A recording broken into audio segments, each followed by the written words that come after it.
ठाकुर जी से जो भी संबंध जोड़ता है, ठाकुर जी उसे जरूर निभाते हैं। जैसा कि कथा में ठाकुर जी ने देवर का संबंध निभाया है। बांके बिहारी जी के चमत्कार की सच्ची घटना। एक लड़की थी जो कृष्ण जी की अनन्य भक्त थी।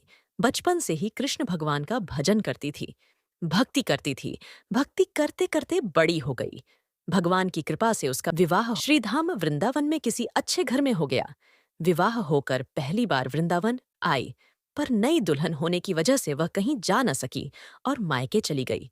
और वह दिन भी आया जब उसका पति उसे लेने उसके मायके आया।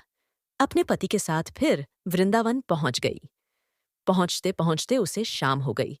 पति वृंदावन में यमुना किनारे रुककर कहने लगा, देखो, शाम का समय है। मैं यमुना जी में स्नान करके अभी आता हूं। तुम इस पेड़ के नीचे बैठ जाओ और सामान की देखरेख करना। मैं थोड़े ही समय में आ जाऊंगा।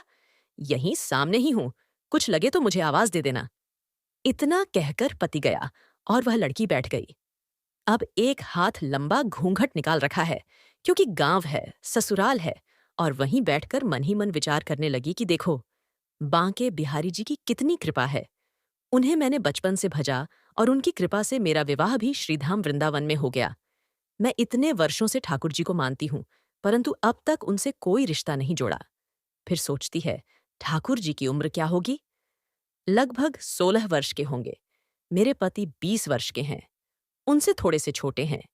इसीलिए मेरे पति के छोटे भाई की तरह हो और मेरे देवर की तरह तो आज से ठाकुर जी मेरे देवर हो हुए। अब तो ठाकुर जी से नया संबंध जोड़कर प्रसन्न हुई और मन ही मन ठाकुर जी से कहने लगी, देखो ठाकुर जी, आज से मैं तुम्हारी भाभी और तुम मेरे देवर हो गए। अब वह समय कब आएगा जब तुम मुझे भाभी भाभी कहकर पुकारोगे? इतना सोच रही थी, तभी एक 10 से 15 वर्ष का बालक आया और उस लड़की से बोला, भाभी भाभी। लड़की अचानक अपने भाव से बाहर आई और सोचने लगी कि वृंदावन में मैं तो नई आई हूं, यह भाभी कहकर कौन बुला रहा है? नई थी, इसलिए घूंघट उठाकर नहीं देखा कि गांव के किसी बड़े बूढ़े ने देख लिया तो बड़ी बदनामी होगी। अब बालक बार बार कहता, पर वो उत्तर नहीं देती। बालक पास आया और बोला, नेक, अपना चेहरा तो दिखाई दे। ये सुनकर वो और कसकर घूंघट पकड़कर बैठ गई। फिर उस बालक ने जबरदस्ती घूंघट उठाकर देख लिया। थोड़ी देर में उसका पति आ गया। उसने सारी बात अपने पति से कही।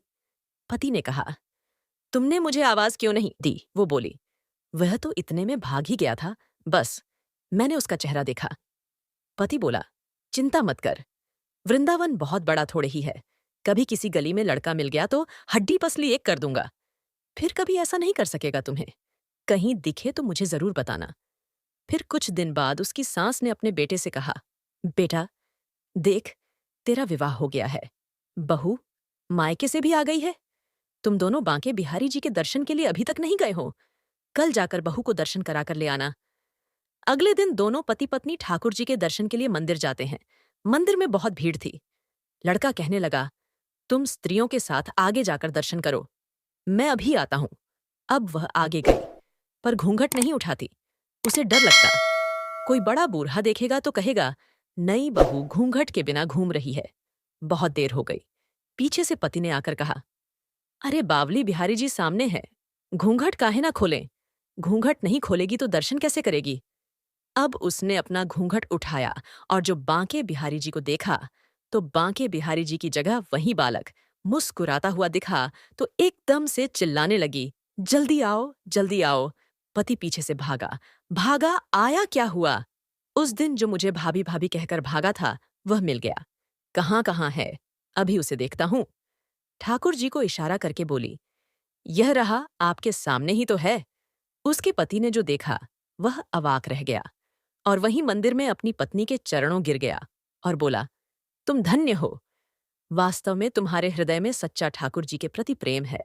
मैं इतने वर्षों से वृंदावन में हूं, मुझे आज तक उनके दर्शन नहीं हुए और तेरा भाव इतना है कि बिहारी जी ने तुझे दर्शन दे दिया।